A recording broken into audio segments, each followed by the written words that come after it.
Our guest tonight is a native of New York who arrived into Ireland in the mid-1990s. Since then, he's done work experience in Abracadabra. He's moved to the Gaeltacht to become fluent in Irish, and he lit up the dance floor on Dancing with the Stars. He's also become one of Ireland's most popular comedians. Please go wild and crazy for the one and only Des Bishop! Yup! Come on out, Des! All right.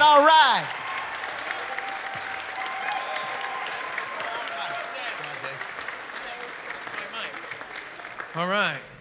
Hello, everyone. How are you? It's great. They're fucking mental. They're great. Belfast crowds are always mental, you know? Yeah, crazy. Hey, it's great to have you here. Thanks very much, man. Thank you for having me. You don't know what you let yourself in for. Look at this, yeah. See, we've come from... Oh my God. You've come from the stand-up. We're them two pricks off the internet. I know. I'm jealous of you guys. I wish I had all this technology when I was your age and I was motivated. I used to come up to the Empire every Tuesday night. You know, no motorway, no toll bridge. You know, no bridge in Drada that looks like a woman standing up. You know, and it's just such a different time, man. It's great. All these young people that haven't a fucking clue who I am. It's great. Next generation, I'm coming for you. But you started doing it. I follow you on Instagram now. There's some good stuff, man. Oh, that I'm doing the content? Yeah, you're doing good content. No fucking choice. I like money. Yeah. You're not going to get any money out of RTE. You get more money off Instagram. Motherfuckers. Do you think social media has changed the game, though? Do you think, like, Irish people are fucking... Everybody seems to be obsessed with it now. They're constantly on their phones. Like, is it a fucking eating people alive, this social media? I mean, whatever, man. It's just life changes, and you know, there's nothing you can do. I don't have like a strong opinion on it. You know, we're young people nowadays. They're never off their phones, and sure, they're never gonna have any sense of their spirit. It's like, well, you were fucking on your phone, and you're a bitter cunt. So it didn't work out for you. All this fucking mindfulness that you forced upon yourself with no distractions. Sounds like my fucking mother there. Sorry, I'm only kidding, by the way. Oh, man. No, she's a cunt. I wasn't talking about your mom. No, I'm only messing. How old's your mother? She's 52. Are your parents still together? No, I'm only kidding. No, she's hazy too. She's hazy. Yeah, she's hazy. She's fucking hazy. Easy to get along with, yeah. Fucking hell, man.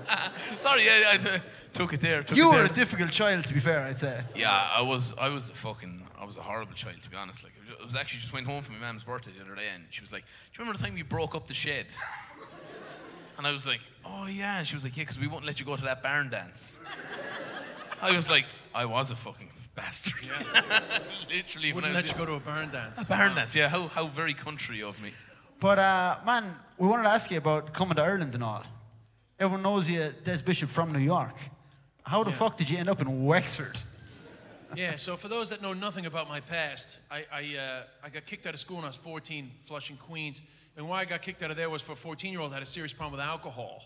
Right. So my mother had this ingenious idea to send me to Ireland to go to boarding school. And needless to say, I was fucking delighted. I could think of no better place for a young alcoholic to be than Ireland. Maybe they saw the potential in my alcoholism and thought, let's make him the best possible alcoholic he could be. So they sent me to the major leagues, baby. You got a promotion. It didn't work out, man. I stopped drinking at 19. I said I was an alcoholic. In Ireland, they said I was a pussy. Couldn't take it.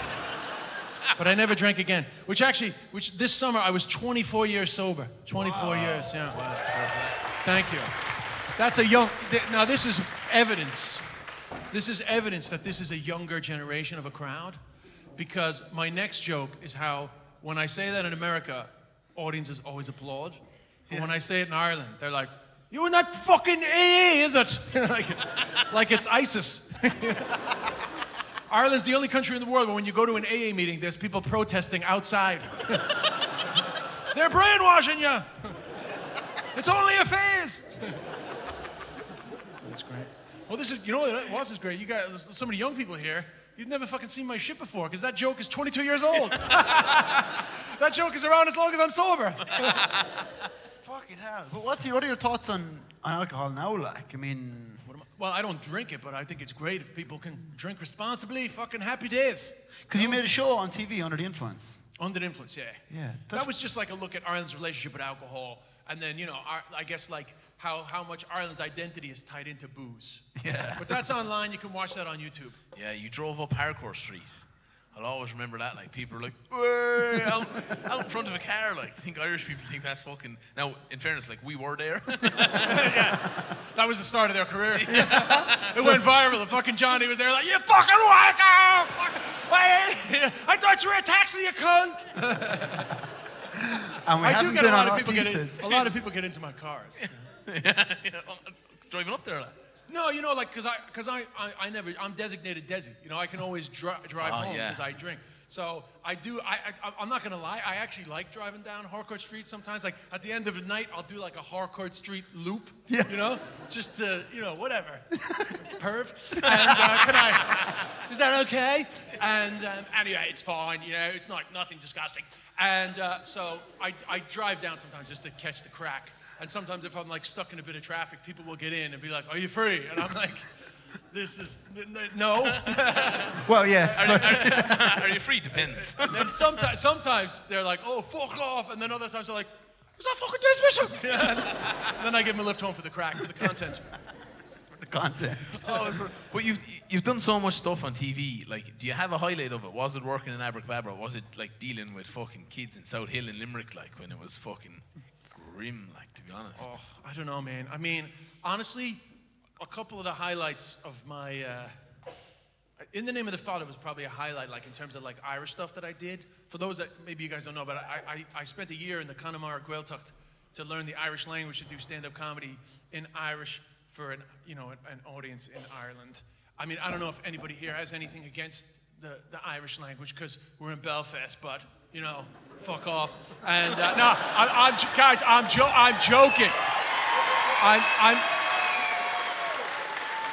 I'm fucking joking. I don't want to fucking start a fucking riot here now tonight. Like, you know, I'm fucking taking the piss. Fuck's sick. It's a fucking joke, like, you know. And, but, you know, if there are any Protestants here, I am Irish American, so you know where my fucking side lies anyway. No, I'm only kidding. But, nah, it's good to make the young Belfast people laugh, because that will be the revenge. So, the revenge will be the laughter of our children, said a man once who was hangry. You went to the Gaeltacht as an adult, so you missed, like, you know, we go kind of when See, we're... they're from the fucking South. They didn't even get that joke. They actually don't even know. I got the joke. They don't even know. They're These not children. fucking Mexicans having a fucking clue what I'm talking about. Like, they having a fucking notion of what I'm on about. Like, Of who course said that? we get it. Who said revenge will be the laughter of our children? Is that Bobby Sands? Oh, good, man. Thank God. Yeah. Woo! A lot of pressure there. He's fucking happy you answered it, I'll tell you that. He's from Ross Gray, man. Anyway, and also, sorry, I'm kidding there with my sectarian humor. I apologize. But That's a disclaimer as well, all right? In the Name of the Father was great because it was a deeper thing for me than just, if I'm serious for a second, you know, because when you're American, you come to Ireland, and I always felt Irish, and then Irish people tell you you're not Irish, you're American, but obviously there's a part of you that is, and that's for Irish Americans understand that. Americans can't understand what it's meant to, what it is to be Irish from Ireland, but Irish people can't understand that sense of displacement and a need to feel like you're connected to somewhere. Obviously, people in Belfast, they have more of a connection with Irish Americans because they needed the fucking money. But honestly, I think Belfast people get nervous when I'm around. They think I've come for the money back. But anyway, for me, there was something nice about the language, because language is a great identifier, right? Like, what makes a Spanish person Spanish? They speak Spanish, right? So when you start to speak the Irish language, you feel actually a little bit more of a connection to Ireland. So that was a deeper thing for me. But then in terms of like just like sheer performance, when we translated Jump Around into Irish, which was just like a fun thing to do. And we performed it a few times, which was great. But at the Oireachtas na Gaeilge, I guess it was 2007, that was the first time we kind of outed ourselves as the project that we were doing, and the place went fucking like, it was really like insane. And I just thought, wow, this is incredible. Like, Irish language, hip hop, the country that I love, all going fucking mental. It was really like a happy moment, you know? Fucking fair play to you, man. That's brilliant. You went to the Gaeltacht like as an adult. When we go, we're like, 14, 15, and you just try and shift and Cayley dance. So I'd love to go back. I'd love to go back as an adult, like. And I mean, what you done for the Irish language at that time? Be careful who you shift. Yeah. So you know. You know, they get nervous when a bishop is around a bunch of teenage women. Guys, my name is Bishop. I'm allowed to do a fucking... Is that controversial? What, everything that's Is been that said, and controversial? that's the Wow. fucking one that gets you, like. Yeah, that's the one- controversial. That's not controversial, just so you know. You're fucking in trouble for the second half, I'll tell you that, if the bishop is an issue. But like, coming from America, like, you're back doing comedy in America now as well. Yeah, a bit more. I've been back in New York a bit more. And how do the audiences compare, like the American audiences to over here? I mean, they're not that different. I mean, in the sense that, like, you ask any of the Irish comics, and I'm not just trying to endear myself to an Irish audience. Irish audiences are, like, up there in terms of world up for itness, you know? Okay. They really are. And, like, even, like, there's a comedian called Chris DiStefano, a New York guy. He's very like me, from Queens. And when he came back from Ireland, he was like, bro, I see why you live there, bro. Those fucking audiences are amazing. You know, like, I mean, we literally have the same voice, so I didn't really need to do his voice. But anyway, but I have to say that the New York crowds are pretty good too, and it's fun to be able to sort of, like, you know, talk about my own childhood in a way that I can't talk about here because I grew up there. And it's also fun, like I'll give you an example, like, a few years ago, before Louis C.K. was disgraced, I had to follow Louis C.K. while Dave Chappelle was standing in the doorway waiting to go on. So I'm nervous about following Louis C.K., but I also know that Dave Chappelle is watching me, you know, at the Comedy Cellar. So there's an excitement, you know, about that. And often I'll sit down at the table and, you know, Chris Rock will be there, Amy Schumer will be there, Sarah Silverman will be there, and they're all just there, and you're just there in the middle of it. So there is an excitement about being in the proximity of what's considered the highest level of the game, you know? Fuck, well, thanks for coming tonight anyway. But I couldn't wait to get back for the two Johnnies. Fucking, I get nervous when my fucking mother's watching. Jesus Christ. I get nervous when my mother's watching as well. She's dead now, but when she was around, I tell you, it was fucking nervous. fierce. If she was watching me now, I'd be fucking freaked out big time. How the fuck did you get back? Oh man, fuck! I'd say you've done some crazy gigs. Do you have like a worst gig that stands out? I mean, I've had a lot of fucking bad gigs, man. Well, you know, when I did Join the Hood, I actually did. I did a month. I lived for a month in Mount Vernon, up in fucking North Belfast, like, you know. And Billy Hutchinson gave me permission. You know, like, you got to get permission from the UVF, and so I had like a UVF pass for a month with my fucking Irish Reg car. The fucking kids were all around, and then somebody's like, Billy said he's okay, and. So he fucking left me alone for a month, but on the fucking day I was leaving, like, you fucking have 1 fucking hour, get the fuck out. But it's actually not true. But they were actually nice to me, you know, despite, like, you know, being brought up to think they're the worst people in the world. And no, I was. I mean, whatever, man. Sectarian stuff is very complicated. So, so Joy in the Hood was all about, like, stand-up comedy workshops in disadvantaged communities. And one of the communities I wanted to do was a loyalist neighborhood in Belfast, because I honestly, I literally was brought up to hate them. Like, I'm not gonna lie. My mother, the quick version of this story is, one time we were with this family, and these two girls, lovely girls, would be like my brother's age, and myself and my mom were sitting with this woman, their mother, and she was Irish to me. She sounded Irish. I can't tell the difference between accents. And my mother talked to her for 15 minutes, and I was listening to the conversation, and when the woman left, I said to my mom, I was like, oh, she was a nice woman. And my mother said, yeah, but she's a Northern Irish Protestant. Oh, I'm sorry, my mother's American. She was like, she's a Northern Irish Protestant. You know, and I was just like, oh, okay, so they're bad. And I know half the crowd are going, she's fucking right. But, you know, that's complicated, right? Quarter of the crowd. Yeah, so anyway, I was up there. You're in denial. So, so anyway, I was up there living in Mount Vernon, and in all the other areas, because the Irish crowds, they knew me, you know? Like, when I would go up, they would be like, yeah, but these loyalists, they didn't know me from a fucking hole in the wall, right? And this is a 100% true story. So the night of the gig, I can't remember the name of the pub, but it was on the Shore Road, right? And there's a UVF bar, fucking Rangers shit everywhere. And I'd been in there plenty of times. It wasn't the first time I was there. And this is like genuinely a UVF bar. This is not like fucking pretending that you're close to the proximity. Like, Billy Hutchinson's in the crowd. He signed the fucking Good Friday Agreement. He has admitted that he killed Catholics in his life. He is like a, you know, he released under the Good Friday Agreement. He's one of these people, right? So I go up on stage, and my opening joke is, because, you know, the Shore Road is next to Tigers Bay, but Tigers Bay and fucking Mount Vernon don't mucks. So my opening joke is, I was like, wow, look at this. I said, fucking, you know, we're in a UVF bar here on the Shore Road, and I'm an Irish-American Catholic performing to a bunch of Protestants in a bar on the Shore Road. I said, if they had any sense in Tigers Bay, they'd blow us up now and get 2 for the price of 1. Not the reaction that I got. Dead fucking silence. And I don't know if it was because they didn't like a Catholic making that joke, or that they're so fucking thick they didn't fucking get it. Because IRA prisoners fucking study and they fucking pump weights. They fucking pumped fucking weights. I'm only joking, by the way. We survived 85 episodes. Well, these people survived fucking 3 generations of pain. They survived the fucking Beast specials. What the fuck do you know about it?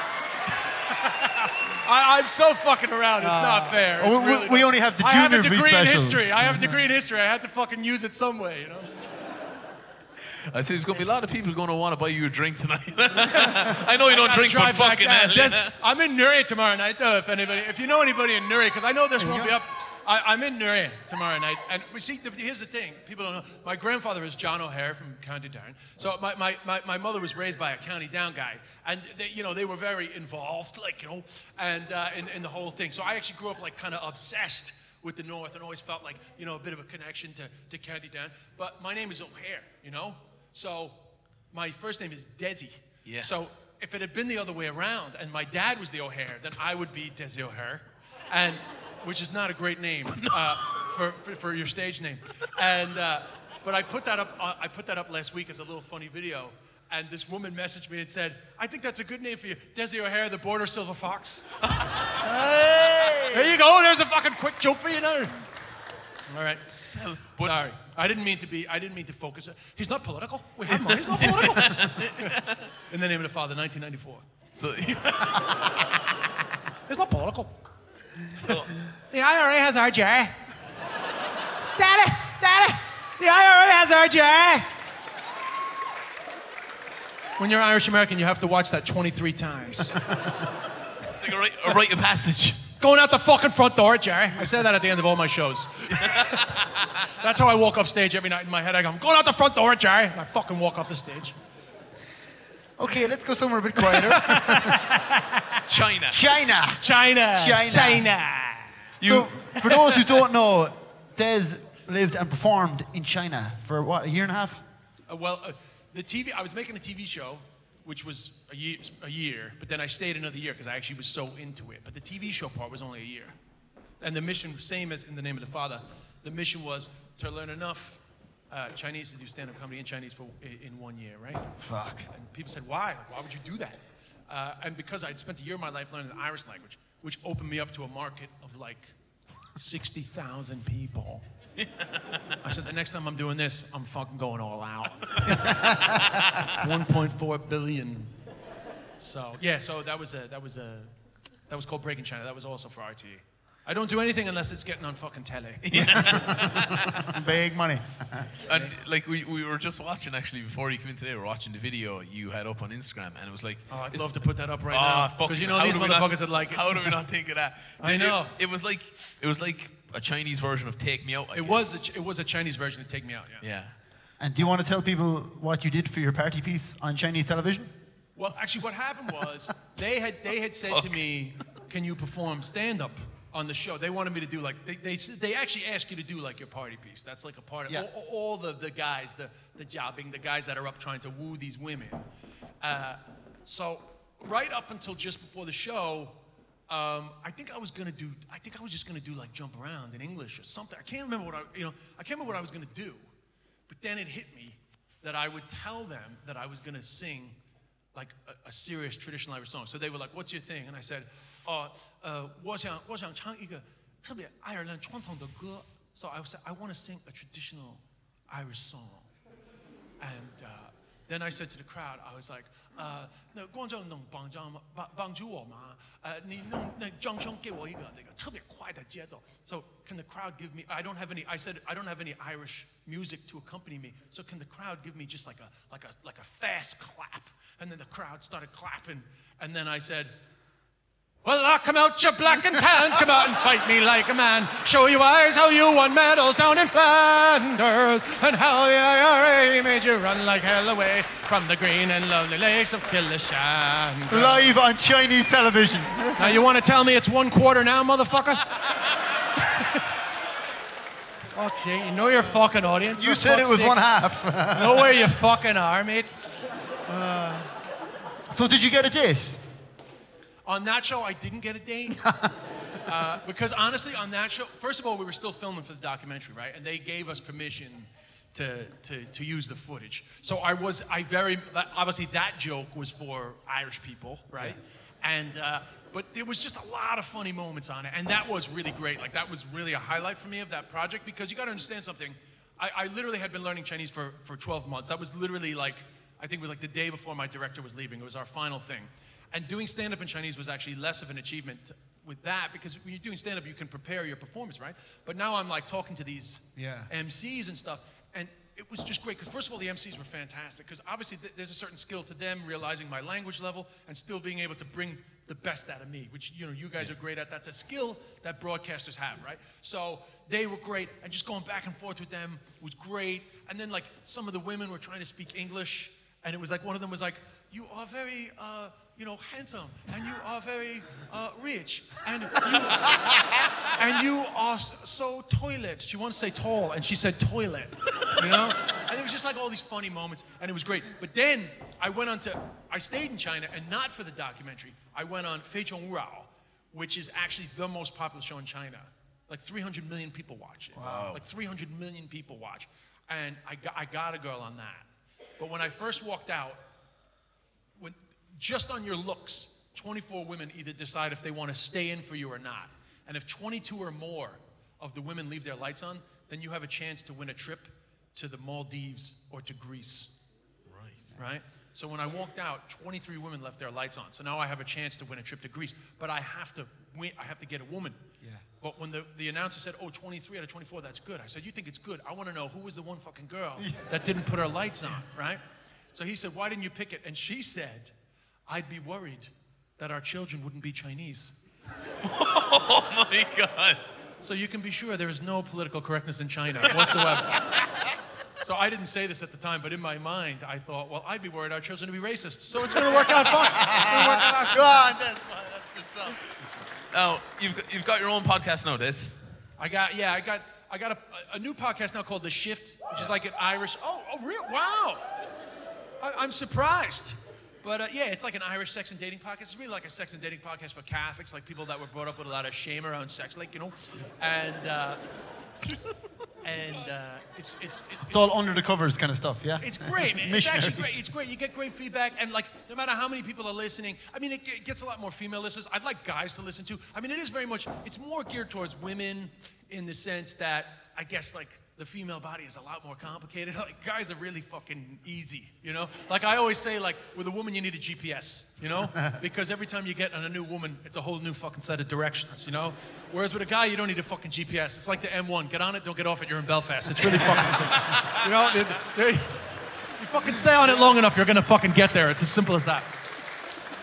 Whereas women, there's a lot of fucking, you know, if a dog barks, you know, a lot could go wrong. So, it's kind of, but men should listen to it to learn more. It's good. It is good crack, but that is very new. But I also have the Des Bishop podcast, which has been dormant, but I am getting that. Literally tomorrow, I'm starting to get that back up and running. But I am going to do it with a partner, because that's the thing. I tried to do the Des Bishop podcast on my own, and it is a pain in the hole. And as you guys know, it's easier with a partner. So I'm going to get that back up and running, just literally because it's mostly just women listening to The Shift. So I feel like I just want to talk about stuff that guys will listen to too. So I'm going to get the Des Bishop podcast back up and running. But for you guys, you should definitely, the young people in the crowd, you should definitely listen to The Shift. It's good fun. And Katie, my partner, Katie Boyle, at Katie Boyle Comic, she's very new in comedy and at sex. She's very fresh. But you've shown her, so it's... She literally didn't know that she could touch herself until she went to the States. Like, she was just like, her American friends were like, fucking just have a go at yourself. You can make yourself come. She was like, I didn't know. I thought that was off limits to everybody except... my future husband. So. And you're also on tour at the moment. Where can people find out where you are? You're DesBishop.net/tour dates. I used to be DesBishop.com. I lost the fucking .com. Long story. People always make fun of me for being .net, but whatever. Man, you gotta get DesBishop.net/tour dates. And I'm in Cookstown, County Tyrone next week as well. All right. Oh, great. So spread the word about that because there are some tickets left for that because I'm not fucking huge in the north, which is shocking because I'm one of the only fucking comics from the south that gives a fuck about you guys, to be honest with you. The rest of them don't give a fucking shit. So, anyway. On that absolute bombshell, lads, can you please give a massive round of applause? He's been absolutely class. Des Bishop. Oh, thank you. Thank you very much.